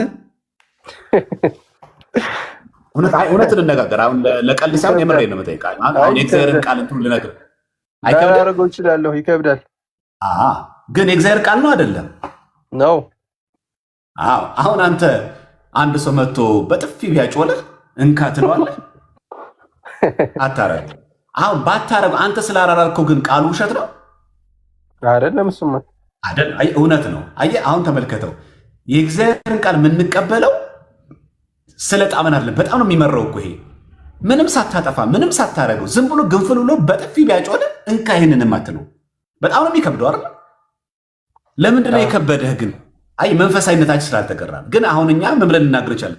እንደኔ ግን ብሎ አንድ ሰው ይሄ ለወንድም ነው ጥቅሱ ነገራችን ለወንድም ነው ጥቅሱ የሚያገለግለው። ለወንድም ማለት ኦርቶዶክሳዊ ክርስቲያን ሆኖ ቢጎዳ መልሳ አትጉዳው ለማለት ነው እንጂ ቤተክርስቲያን ሲቃጠል ቆመ ይሄ ማለት አይደለም። እዚህ ጥቅሱ ራሱ ይሄ ግራህ ላይ መታ ቀኝህን ስጥ የሚለው ጥቅስ የሚያገለግለው ለወንድም ነው። የገዛ ወንድም የገዛ እህት አንዱን ህይወትና ምን ቢጎዳ ክፉ ነገር አትመልስለት፣ ዝም በለው፣ ጸልይለት። ጠላት ቢመታ ትመታዋለህ ማለት ነው አይደለም? አይ ጠላት ሳይሆን ጠላት ክርስቲያን ከሆነ ማንም ሌላ ጠላት እንኳን ትቀበለዋለህ። የቤተክርስቲያን ጠላት ከሆነ ግን ቤተክርስቲያንን ሲያጠቃ ቤተክርስቲያንን ሲያጠፋት ግን ዝም ብለህ አታየውም። ለምሳሌ ሌባ ገብቶ አንተን ሊገድል ሲል ምን ታደርጋለህ ወንድሜ? አሁን ትራይት ሴቭ ማይሰልፍ እንደ ራሴን አተርፋለሁ። ክርስትና ኃጢአት ነው ራስን መከላከል አይደለም አያም። ስለዚህ ቢመታ ማለት ለምሳሌ ቢሰድብህ ውጭ መንገድ ላይ ቢያንቋሽሽ ምናምን እሱ ማለፍ አለብህ። ግን ያ ሌባ አጥርህን ዘሎ መጥቷል ሲሆን ዕቃህን ዘርፎ ከተከላከልከው ገድሎ አጥቅቶ መውሰድ ነው የሚፈልገው። ስለዚህ ይሄ ሰው እንደ የገባን ሰው አይ ክርስትና ነው ጠላቶቻችን እኮ ወደዱ ይላል ብለህ እንካ ያንንም ቴሌቪዥን ይህንም ሶፋ እንዳትረሳው አትልም። አየህ። ስለዚህ ምኑ ጋር ነው አየህ ጥቅሱ ማየት ያለብን ይሄ ነው። እዚህ ጋር ራስን መከላከል ኃጢአት ነው አይደለም። አንድ ግን ነገር ግን በጎዳኞቻችን በስራ ባልደረቦቻችን ብንጠቃ ብንጎዳ ግን ክፉን በክፉ አንመልስም። እኔ ዋና የፈለጉት ነጥብ ምንድን ነው እዚህ ጋር አሁን የሁሉ ምሳሌ የሚሰጥ ለምንድን ነው ክፉን በክፉ አትመልሱ የሚለው ጥቅስ ቢከብደንም ግን እንተገብረዋለን። ቢከብድም ቃሉ ማለት አንድ ሁለተኛ የሚወደኝ ቢኖር ራሱን ይካድ መስቀሉን ተሸክሞ ይከተለኝ ስለሚል ራስን ክዶ መሸከም በጣም ነው የሚከብደው። ራስን መካድ ማለት ራስን በቃ ለክርስቶስ አሳልፎ መስጠት በጣም ከባድ ነው። ጥቅሱ ቀላል ይመስላል ግን መተግበር መጀመሪያ ወንድሜ እንደ ግሌ ከሚለው ነገር ውጣ። ምናልባት የምትውላቸው ምናልባት የምታነባቸው መጽሐፍቶች ለዚህ ነገር ዳርጎ ከሆነ ይሄ የመዳንህ ምክንያት ይሁን። ስህተት ነው ያለው ያውም ከትግራይ ክልል መጥተህ ያውም ደግሞ ከዛው ከሃይማኖት ኢምፖሲብል። ያ አይሆንም፣ ትክክልም አይደለም።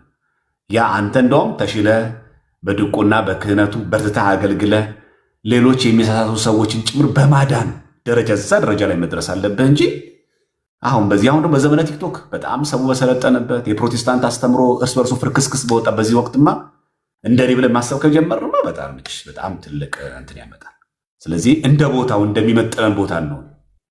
ከሃይማኖት ቦታ ላይ ከመጣን የሃይማኖት ሰዎች ሆነን ተገኝተን ባለንበት ቦታ ላይ ስፔሻላይዝ ማድረግ አለብን። እንደውም ተሽለ ተገኝተ እንደኛ እንደ ወንድሞች ዕቅበተ እምነት እየሰራ የበለጠ ሌሎች ወንድሞችን ማዳን ትችልበት። ኢቭን በትግርኛ ጭምር እየሰበክ ሰዎችን ማዳን ትችልበት። ሰምተዋል። በሰሞኑን ሰሜን ለኢየሱስ ተብሎ ብዙ የመናፍቃን የታድሶ ናፍቃን እንቅስቃሴ እንዳለ ታውቃለህ፣ ሰምተሃል። ይሄ ሁሉ ባለበት አንተ እውነተኛውን ትምህርት ልክ እንዳሁኑ ገልጦ መጽሐፍ ቅዱስን በሚገባ መማማርና ማስረዳት የሚገባው ከአንተ ነው። ስለዚህ አንተ ለሌሎቹ ለመዳናቸው ምክንያት መሆን አለብህ እንጂ አንተ እንደኔ ማለት ከጀመር ከዛ አካባቢ መጥተህ ከባድ ነው። አይመጣውም። ገብቷል? በአራዳ ቋንቋ አይመጣም። ከትግራይ ከማይጨው ይሄ አይመጣም። ያዲ የሚጨምሩ ነገር ካለ አይ መልካም። ቅድም እኔ ትንሽ ጫን ያልኩ አማንዬ ለምን መሰለህ? አንደኛ በዛውም ኦርቶዶክሳዊውን እንትን እንድታየው ስለፈለግኩ፣ ሁለተኛ ደግሞ እዚህ ሚዲያ ላይ ኦርቶዶክስ ነን እያሉ የሚያጨረብሩ ብዙ ሰዎች ሞልተዋል። እንዳትፈርድብን ወንድሞቻችን እህቶቻችን መጠበቅ ስላለብን ነው። ኦርቶዶክስ ነኝ ዲያቆን ነበሩ ቄስ ነበሩ መሪጌታ አገል ይባላሉ እያሉ ኦርቶዶክስ ነን ይላሉ። ግን ኦርቶዶክስ የማትለውን ነገር እየተናገሩ ሌላ ቡድን የሚጫወቱ ስትራፖ የማያዛቸው ክለቦች አሉ። ቢሮጡ ለዚህም ቡድን የሚጫወቱ ማለት ነው። እና ቤተክርስቲያኗን ማጥፋት ማጠርሸት የሚፈልጉ ስላሉ እዚህ ሚዲያ ላይ እዚህ ደግሞ ቤት ስንከፍት አናቅህም። ዛሬ ገና ያገኘንህ እኛንም ያወከን ዛሬ ነው። እኔና ዲያቆን ዘማሪያም እንታወቃለን፣ ሰውም ያቀናል እዚህ ላይ። አንተን ግን አናቅህም። ስለዚህ ከዛ አንጻር ሲጫና ርግ ያዝኩ ኃላፊነት ስላለብን አሁን አንዳችን ለአንዳችን በስልክ ብንደዋወል ችግር የለውም። ይሄ ግን ኦልሞስት ወደ 800 ሰው እያየው ነው። እና ቤተክርስቲያንን መጠበቅ ስላለብን አይልክ አንተ ወንድማችን እንደጠበቅን ሌሎቹንም መጠበቅ ስላለብን ማለት ነው። ከዛ አንጻር ነውና ቅድም ትንሽ ጫን ብዬ ከሆነ በመጀመሪያ ይቅርታ ለማለት ፈልጋለሁ። ሁለተኛ ግን ስለ ቅዱስ ቁርባን ያነሳውን ነገር እሱ ላይ እንመለስ። ቅዱስ ቁርባን በጣም በጣም ኢምፖርታንት ትምህርት ዶግማችን ስለሆነ ቅዱስ ቁርባን የዘላለም ሕይወት አይሰጥም፣ እውነተኛ የጌታ ስጋና ደም ነው ብዬ አላምንም ብለሃል። ለሱ ያልክበት ምክንያት ምንድነው? መጽሐፍ ቅዱስ አስተምሮ እሱ ላይ ስቲያዲያ ሀሳብ ስጠንና እኛም ኦርቶዶክሳዊውን ትምህርት ደግሞ እንነገርሃለን። እግዚአብሔር በረዳል።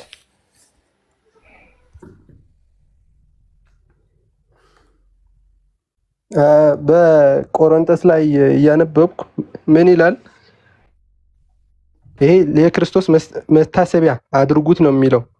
የእግዚአብሔር ስጋ ነው አይደለም? አይደለም፣ የእግዚአብሔር ስጋና ደሙ ነው አምናለሁ። እሱ እኮ ግን እንደ መታሰቢያነት ነው እንጂ እሱ የዘላለም ሕይወት ይሰጣል ብዬ አላምንም። ይሄ ቆሮንቶስ ላይ ያለው የእግዚአብሔርን እንደተሰዋ ለዘላለም እያስታወሳችሁ ኑሩ ነገር ነው። እኔ እንደገባኝ ማለት ነው።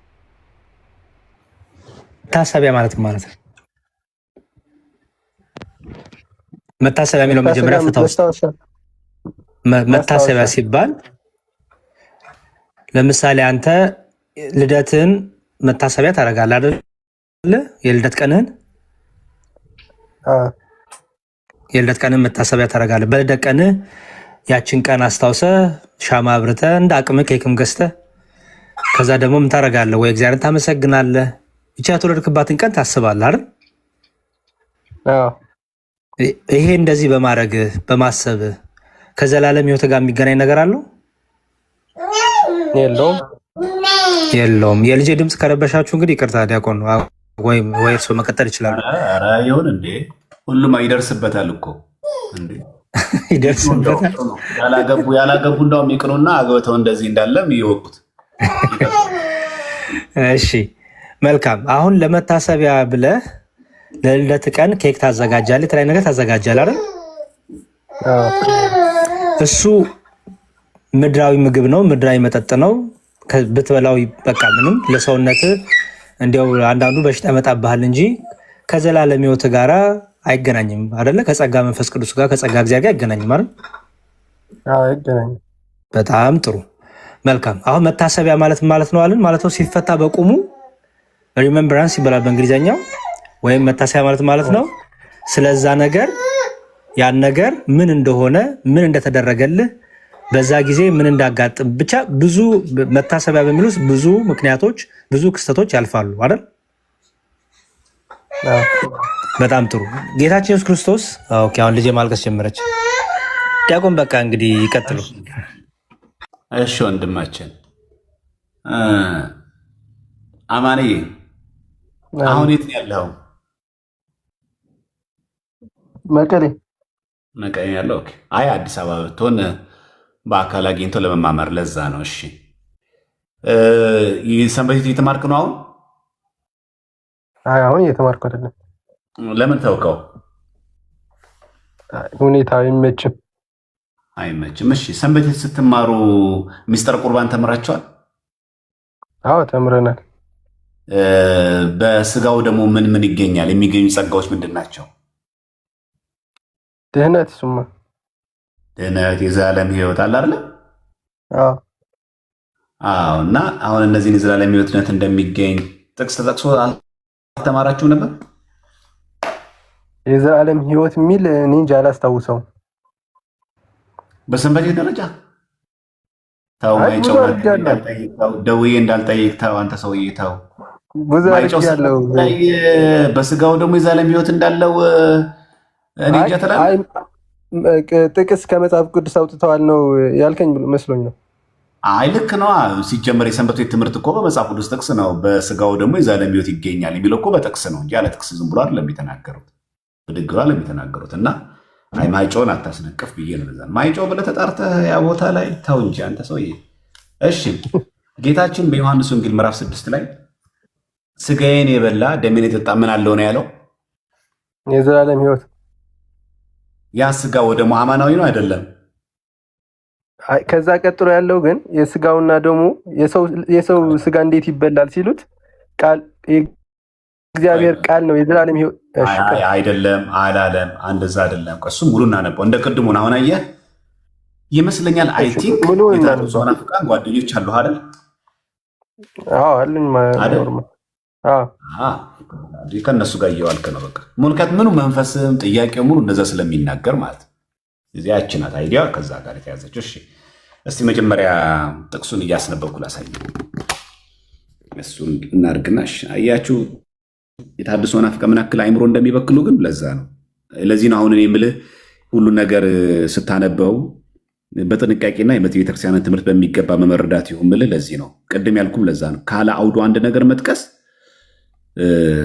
ዋጋ ያስከፍላል። መጥፎ ነው። በኋላ ራሳችንን እንስታለን፣ ሁለተኛ ደግሞ ሌሎች ሰዎችም እናስታለን። እሱ ነው ክፋቱ፣ ደግሞ እሱ ነው።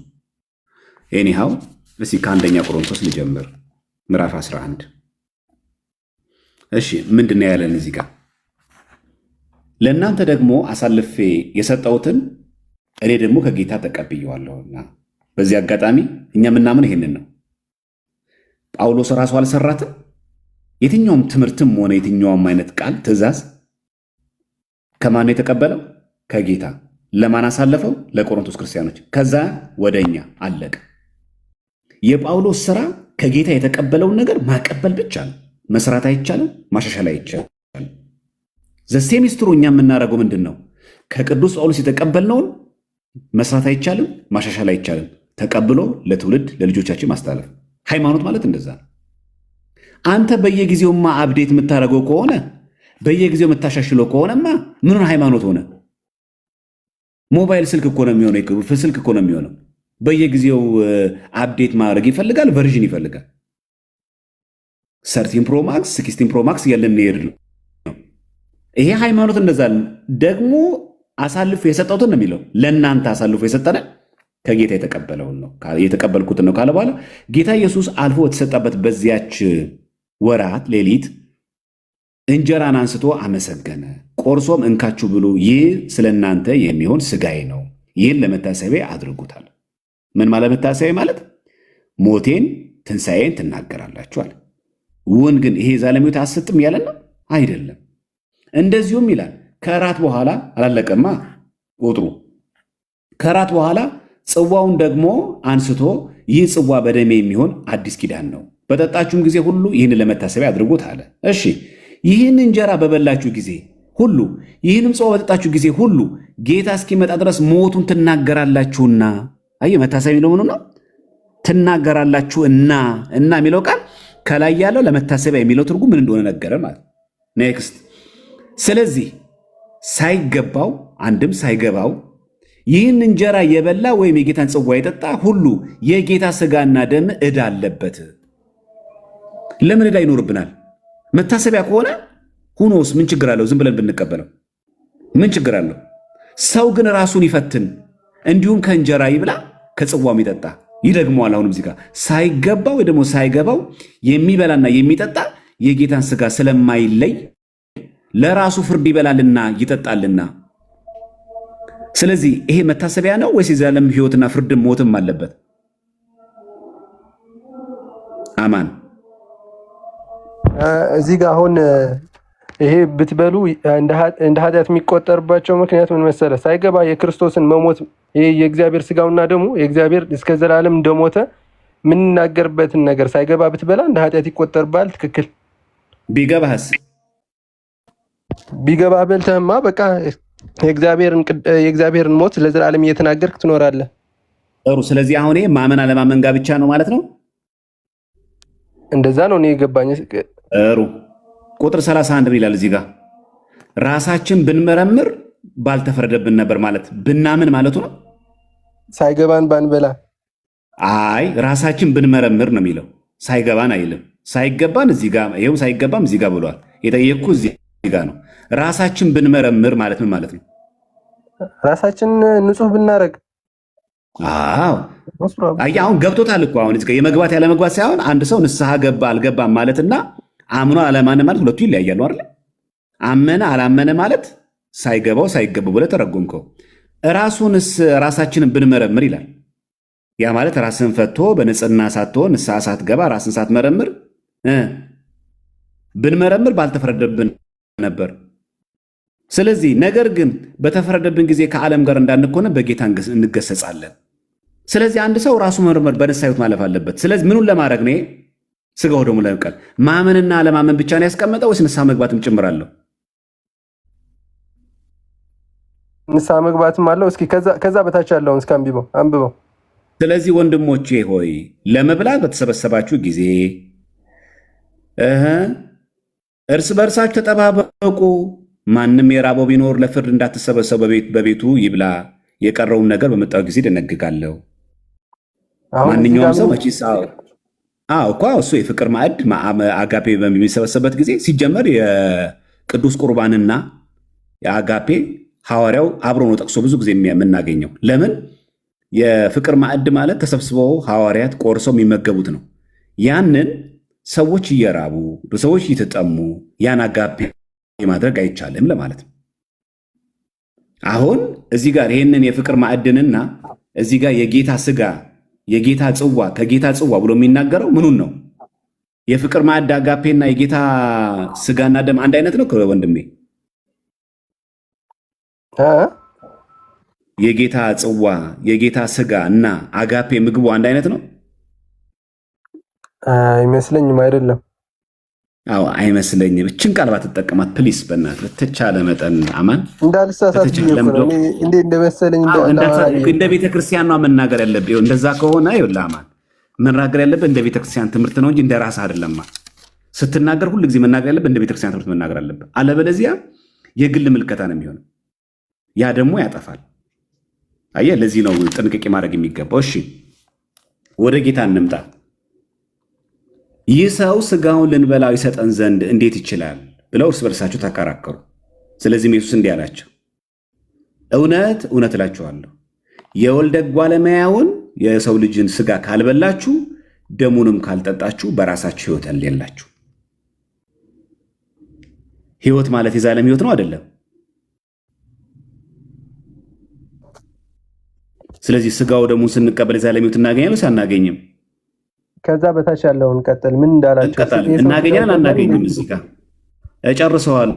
እናገኛለን ሳናገኝም? እናገኛለን። ስጋውና ደሙ ከበላን እናገኛለን።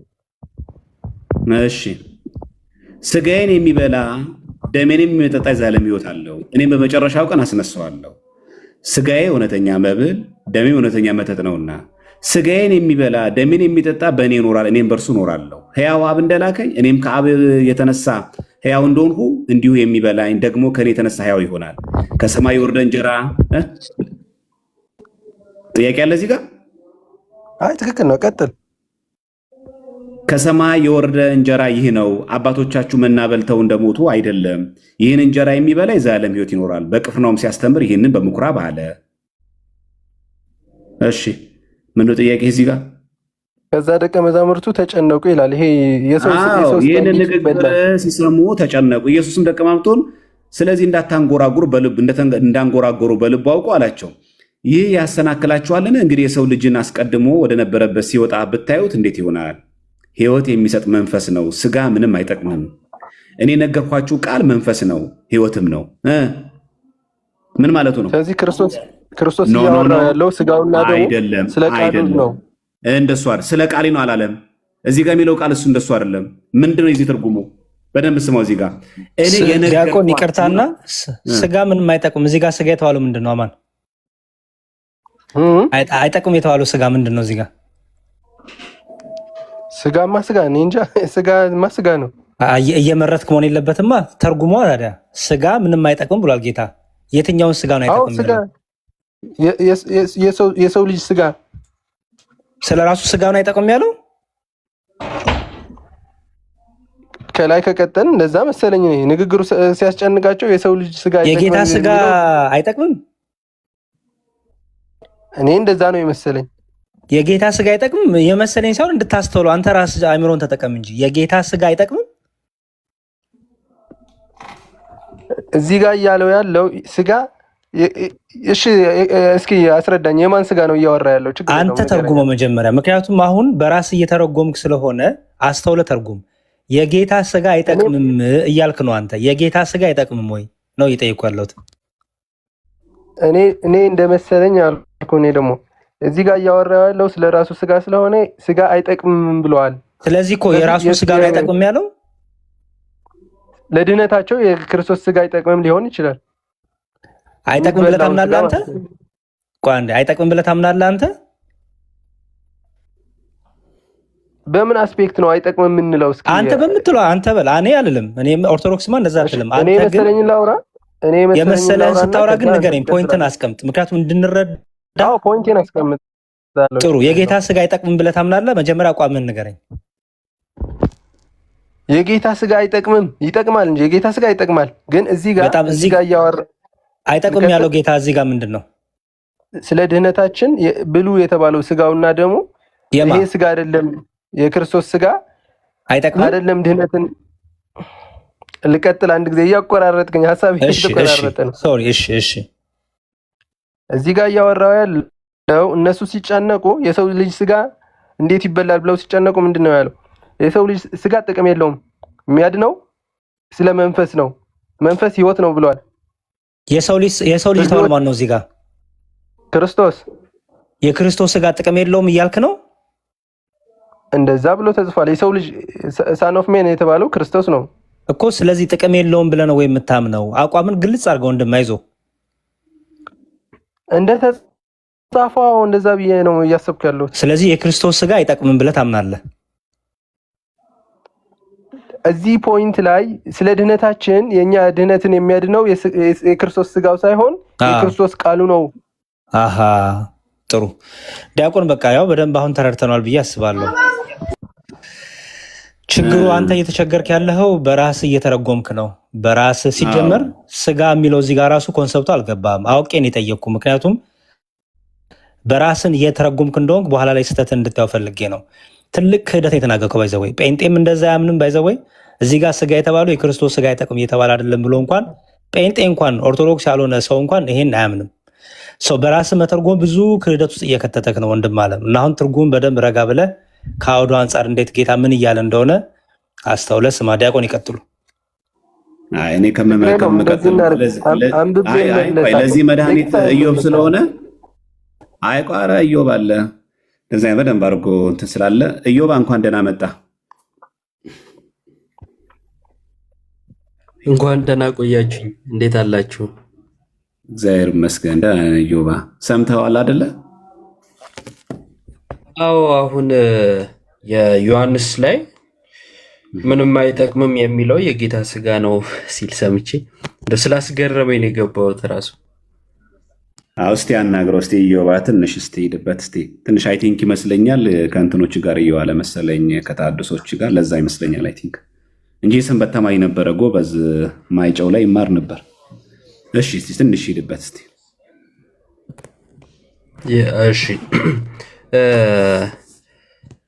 የክርስቶስ ስጋ አንድ ጊዜ በማቅረብ ተቀድሰናል ይላል ጳውሎስ። ለምሳሌ የክርስቶስን ስጋ በማቅረብ ተቀድሰናል በማለት ይናገራል። የተቀደስንበት ስጋ እንደሆነ ታምናለህ? ልክ እንደ ጳውሎስ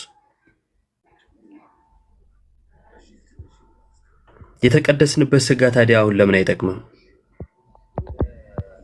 እኔ እያልኩ ያለሁት ኤክስፕሌን ላድርግልህ፣ ፖይንቴን ልንገርህ። ቆይ ትነግረኛለህ አንዴ። ግን የተቀደስንበት ስጋ ለምን አይጠቅምም? እሱን ንገረኝ መጀመሪያ። እኮ ነው ይሄ እዚህ ጋር አይጠቅምም የተባለው ምክንያት ላስረዳ።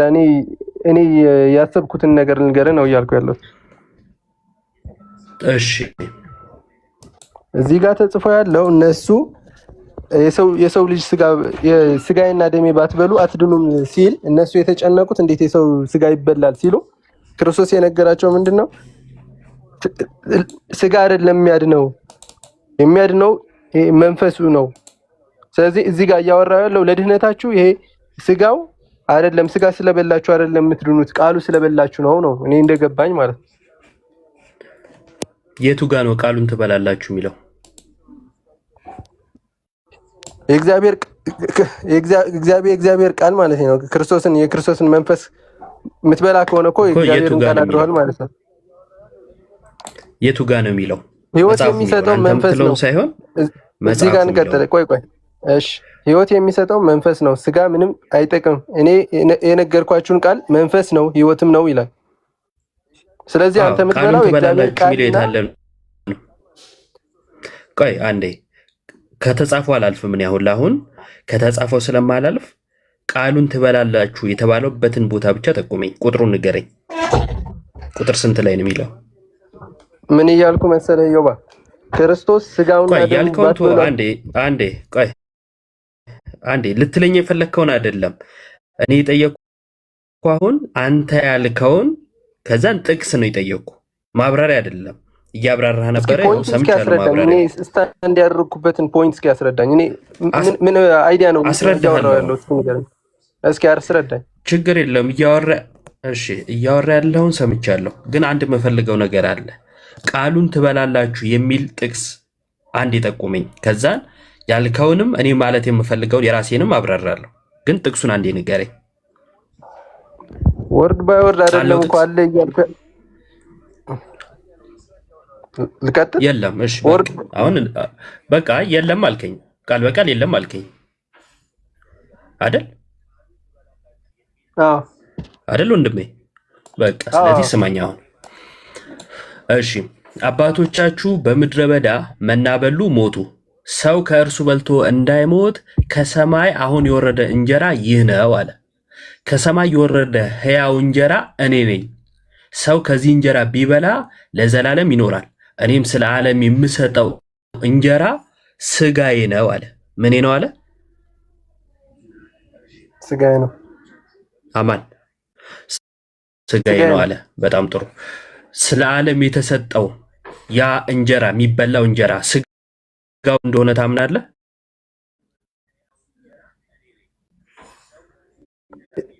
እሱ ጋር ነው እኮ እዚህ ጋር እያወራ ያለው የእሱ ቃል ነው፣ የእሱ መንፈሱ ነው የምትበላው እንጂ ስጋው ነው የሚል ነገር የለም። እዚህ ጋር ነው እያልኩ ያለሁት ነው። ይኸው ስጋዬ ነው፣ ይኸው ስለ ዓለም ሁሉ የምሰጠው እንጀራ ስጋዬ ነው አለ። ስለዚህ አንተ ስጋው ነው ብለህ አታምንም? አዎ ሲጨነቁ እንመጣለን ሲጨነቁ ጋር እንመጣለን። አንተ ግን ስጋው ነው የሚበላው ብለህ አታምንም አይደል? አዎ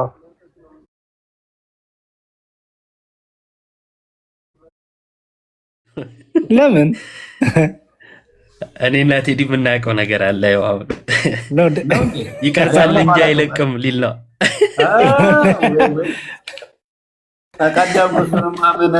አረ ምንም አንተው ራሱ እንደ ድሮም ላይቭ ላይ የለም ማለት ሌሎች ቤቶች ላይ እየገባ ነው እንጂ እንደ ድሮም ላይቭ እኮ የለህም። እዮባ እና ቪዲዮ የተወሰነ ትሰራለህ እንጂ ራሱን ችሎ ምናምን ነገር ቪዲዮ እንትን ፕሮግራም ይዘህ እንደዚህ ላይቭ ላይ አትገባም። አብረህ ከነጋዴ ጋር ምናምን ቀዝቀዝ ብያለሁ። እንመለሳለን። የመጨረሻውን ጥያቄ የጠየቅኩት እንግዲህ ከወጣም እሷን ብቻ ልናገርና በመጽሐፍ ቅዱስ ላይ ጌታ ኢየሱስ ስጋዬ ብሎ ስጋው ያልሆነ አለ ወይ የሚለውን ጥያቄ ለምን የጠየቅኩት ራሱ ጌታ ኢየሱስ የማቴዎስ ወንጌል ምዕራፍ 26 ሉቃስ ወንጌል ምዕራፍ 22 እዚሁ ዮሐንስ 6 ላይ ስጋዬ ስጋዬ ስጋዬ ይላል። አንዱም ቦታ ስጋዬ ብሎ ስጋው ያልሆነ የለም። አይ ስጋዬ ቢልም ስጋው አይደለም ከተባለ ጥቅስ ማምጣት ያስፈልጋል። ለምሳሌ ስጋዬ ብሎ ቃሉ የሆነና አይ ቃሉ ማለቱ ነው ተብሎ የተብራራ ማለት ነው። ለምሳሌ ከዮሐንስ ወንጌል መጽሐፍ ቅዱስ የምናውቀው ልማድ አለ፣ የዮሐንስ ጽሑፍ ማለት ነው። ሰዎች በተለየ መንገድ ሊያውም ይሄ ትልቅ ነገር ነው አይደለ? በተለየ መንገድ የተረዱ ከመሰላቸው ያብራራል። ለምሳሌ ስለ ቤተ መቅደስ ይሄ 46 ዓመት የፈጀ መቅደስ እንዴት አፍርሼ በ3 ቀን ሰራዋለሁ ይላል ምናምን እያሉ እየተከራከሩ ነበር። ከዛ ዮሐንስ ዝቅ ብሎ ምን አላቸው? እርሱስ ስለ ሰውነቱ ቤተ መቅደስ ይል ነበረ አለ አይደለ? ፈታላቸው፣ ተረጎመላቸው። ስለዚህ ከዮሐንስ የምናውቀው በአብዛኛው ይሄ የሚፈታው ነገር አለ። ስጋዬ ደሜ ብሎ ደግሞ ቀላል ነገር አይደለም። ቤተ መቅደሱን ፈቶላቸዋል። ሰውነቱ ቤተ መቅደስ ነው፣ ስጋውስ ሰውነቱ አይደለ? ስለዚህ ያብራራው ነበር። ሊወግሩት ዮሐንስ 5 ላይም ሊወግሩት በፈለጉ ጊዜ ምን ብሏል? እነሱ ሰንበትን ስለሻረ በሚል ምክንያት ሊወግሩት ተነስተው ነበር። ዮሐንስ ግን ምን አለ? ሰንበትን ስለሻረ ብቻ አይደለም ራሱን ከእግዚአብሔር ጋር አስተካክሎ እግዚአብሔር አባቴ ነው ስላለ ሊወግሩት ድንጋይ ያነሱ ይላል። አምላክ ነኝ ስላለ ነው ሰንበትን ስለሻረ ብቻ አይደለም ብሎ አብራራለን ማለት ነው ዮሐንስ። እዚህም ጋር መጥቶ ምን ሊለን ይገባ ነበር? አይ ስጋዬ ያለው እኮ ቃሌ ሊል ፈልጎ ነው፣ መንፈሴ ሊል ፈልጎ ነው እንጂ ስጋው አይደለም፣ ተሳስተው ነበረ ባለን ነበር። ዮሐንስ አላለም። የዛሬ ስንት ሺህ ዓመት ያለፈ ነገር መጥቶ ማለት ከዚህ በኋላ የተነሳ የሆነ ሰው መጥቶ ስጋዬ ያለው እኮ ስጋውን አይደለም ካለኝ እንግዳ ትምህርት ነው፣ ለኔ እንግዳ ትምህርት ነው። ይሄንን የፕሮቴስታንቶች ሐዳሲያን እንኳን አልካዱትም። ለምሳሌ ማርቲን ሉተር አልካደም። የቤተ ክርስቲያን ትምህርት ደግሞ በታሪክ ውስጥ ከሐዋርያቱ እግር ስር ቁጭ ብለው ከተማሩ ከነሱም በኋላ እየተነሱ በመጡ አባቶች ውስጥ ያላለፈ ከሆነ እንግዳ ትምህርት ነው። ምክንያቱም የሆነ ሰዓት ይጠፋና ከዛ ድንገት አገኘው ተብሎ ሻሞ ተብሎ ተሻምተው የሚያምኑት እምነት አይደለም። ክርስትና እንደዛ አይደለም። ክርስቶስ ለደቀ መዛሙርቱ ምን ብሏቸዋል? በአብ በወልድ በመንፈስ ቅዱስም እያጠመቃችሁ ደቀ መዛሙርቱ ያድርጓቸው ካለ በኋላ እኔ እስከ ዓለም ፍጻሜ ከእናንተ ጋር ነኝ ብሎ ሰጥቷቸዋል። ስለዚህ እስከ ዓለም ፍጻሜ ከነሱ ጋር አለ፣ ከትምህርቱ ጋር አለ፣ ከማጥመቁ ወደ ቤተክርስቲያን ከመጨመሩ ከክህነታቸው ጋር አለ። በክህነት ውስጥ የሚሰራው እኮ ክርስቶስ ነው። ይሄን ትምህርት ከክርስቶስ ነጥለን ከሐዋርያቱ ትምህርት ነጥለን የሆነ ሰው ድንገት እየተነሳ በ5ኛው በ6ኛው ክፍለ ዘመን ከዛ በኋላ የዛሬ 1000 ዓመት ወይም 100 ዓመት እየተነሳ አዲስ ትምህርት ካመጣ ምን እንላለን እኛ? ይህ እንግዳ ትምህርት ነው። ልክ ሐዋርያው እንዳለው ከሰማይ መላእክት እንኳን መጥተው ቢሰብኳቸው አትቀበሉ ስለተባል አንቀበልም ማለት ነውና የጠየኩበት ምክንያት በተጠቀሱት ጥቅሶች በማቴዎስም በሉቃስም በዮሐንስም ቆሮንቶስም ላይ ሉቃስ ላይ የተጠቀሰውን መልሶ ይጠቅሰዋል። እሱም ላይ ያሉት ስጋዬ ብሎ ስጋውን እንደሚያመለክት ማንም አባት የትኛውም ሐዋርያ ስጋዬ ቢልም ስጋው አይደለም ብሎ ስላልፈታ ነው ማለት ነው። ጊዜ ያክብርልኝ። አሜን። ቃል ተሰማለ ያይዲ የሚጨምረዋል። ጥሩ ነው።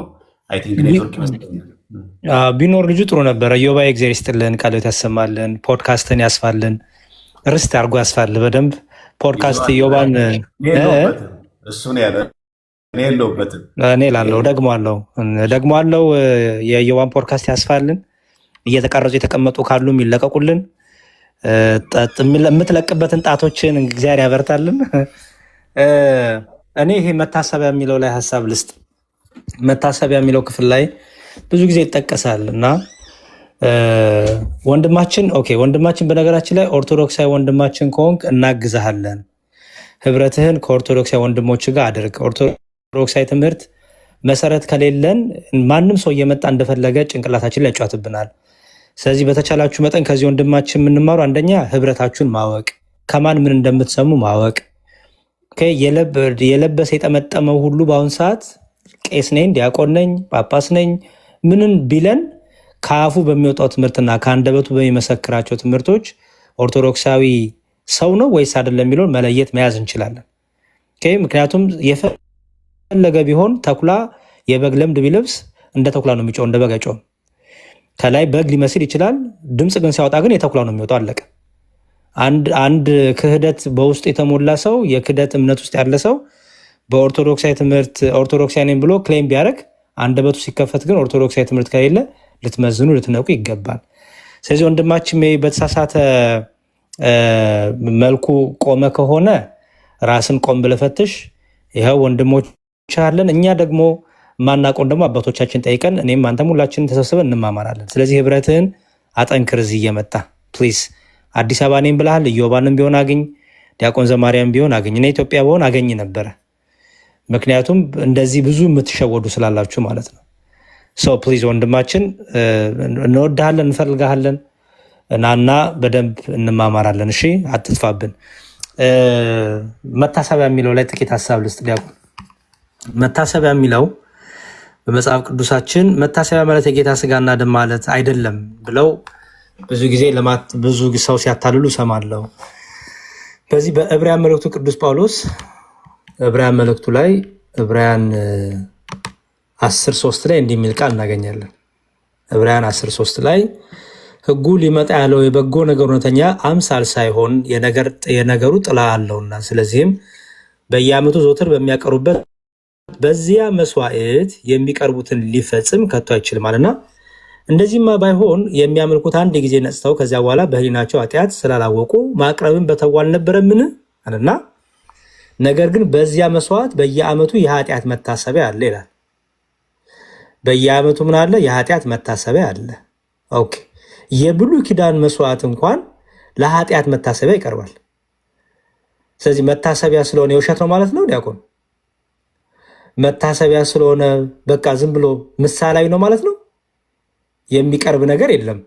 አይ ምሳሌያዊ ነው ማለት ነው። የብሉይ ኪዳኑ እንኳን የኃጢአት መታሰቢያ ተብሎ ይነገርለታል። ኦኬ። የኃጢአት እዚህ ጋር መታሰቢያ የሚለውን ታዲያ ወስዳችሁ የውሸት ነው በሉና፣ አይ ምሳሌ ነው በሉና። በቃ ሁሉ ነገር እዚህ ጋር ይሄ መታሰቢያ ተብሎ እኮ ሜታፎር ነው፣ ምንም በቃ የሚደረግ ነገር የለም በሉና። እንደዛ ከሆነ ስለዚህ የክርስቶስን የቆረሰውን ስጋ ያፈሰሰውን ደም የብሉይ ኪዳኑ የእንስሳት ደም ነበር። የእንስሳት ደም ግን ማጽናት፣ ማንጻት፣ መቀደስ የዘላለም ሕይወትን መስጠት አልቻለም። አሁንም ይሰዋል። መስዋዕቱ በራሱ ምን አለበት? ለኃጢአት መስዋዕት የሚሰዋ መታሰቢያ የሚሆን ቢሆንም ግን ደግሞ ፍጽምነት ግን አያመጣም። የዘላለም ሕይወት አይሰጥም። ግን የኃጢአት መታሰቢያ ሆኖ ይቀርባል። ጊዜያዊ ኃጢአት ስርየት ያሰጣል። የዘላለም ሕይወት ግን አይሰጥም። መታሰቢያ መሆኑ ግን ያን ነገር ምን ያደረገውም እውነተኛ መስዋዕት ከመሆን ግን አይከለክለውም። እውነተኛ የእንስሳት መስዋዕት ይሰዋል እኮ አይደለ? አሁን እኮ ዲያቆን መታሰቢያ የሚለው ውሸት ነው ከተባለ እንስሳቶቹም የውሸት ነበሩ ማለት ነው አይደል? በጉ በስዕል ወይ በፎቶ ነበር ማለት ነው። በሬው በስዕል ነበር ማለት ወይ ደግሞ በኢማጂኔሽን ነበር ማለት ነው። ለምን? መታሰቢያ የምትለዋ እውነተኝነትን አያሳይም ብለው ስለሚተረጉሙ ወንድሞቻችን። ስለዚህ ጌታ ታዲያ በመጽሐፍ ቅዱስ መታሰቢያ ብሎ ሲናገር ውሸት ነው እያለ ነው? አይ በቃ እንዲያው ምሳሌ ነው እያለ ነው? አይደለም። መታሰቢያ ማለት ምሳሌ ማለትም አይደለም። ሲጀምር በመጽሐፍ ቅዱስ ይህን ቃል ስናገኝ እንዴት ነው የምንፈታው የሚለውን በደንብ የክርስቲያኖችን አረዳድ ልናቅ ልጠነቀቅ ይገባል። ስለዚህ የዕብራውያን መልእክቱ ምዕራፍ 10 ቁጥር 3 ላይ በተለይ ስለ መታሰቢያ ሲጠይቋችሁ የብሉይ ኪዳኑም እኮ የኃጢአት መታሰቢያ ይላል። ስለዚህ የኃጢአት መታሰቢያ የኃጢአት ሪሜምበራንስ ማለት በቃ ምንም ነገር የለም እውነተኛ አይደለም መስዋዕቱ ማለት ነው ወይ ብላችሁ ልጠይቋቸው ይገባል። አይ እውነተኛ አይደለም ካላችሁ ይሄ መታሰቢያ የሚለው በጉ ፎቶ ነው ወይ ደግሞ ስዕል ነው ወይ ደግሞ በጭንቅላታችን አሁን ኢትዮጵያ ኑሮ ውድ ስለሆነ ብዙ ነገር በጭንቅላታችን ነው የምንስለው። በሬም መግዛት አቅቶናል፣ በግም መግዛት አቅቶናል። ስለዚህ በቃ በሬን ማሰብ ነው ቁጭ ብሎ ማለት ነው። በቃ በሬን ማሰብ ነው፣ በግን ማሰብ ነው። እንደዛ ሊሆን ነው። መታሰቢያ የሚለውን በዛ ከፈታችሁት እንደዛ ነው የሚሆንባችሁ። ታዲያ ኢየሱስ ክርስቶስ አምላካችን በዚህ በአንደኛ ቆሮንቶስ መልእክቱ ላይ ምዕራፍ 10 ቁጥር 16 ቅዱስ ጳውሎስ ስለ ክርስቶስ ክቡር ሥጋ ክቡር ደም ሲናገር እንዲህ አለ። እውነተኛ መታሰቢያ የሚለው እውነተኝነቱን አያጠፈውም። ይልቅ መታሰቢያ የሚለው ምን እንደሚያሳየው ሕማሙን መከራውን እነዚህኑ ሞተ ከያልን ሕማምህን መከራህን ግርፋትህን እንናገራለን። ስለኛ የተቀበልከውን መከራ እንናገራለን።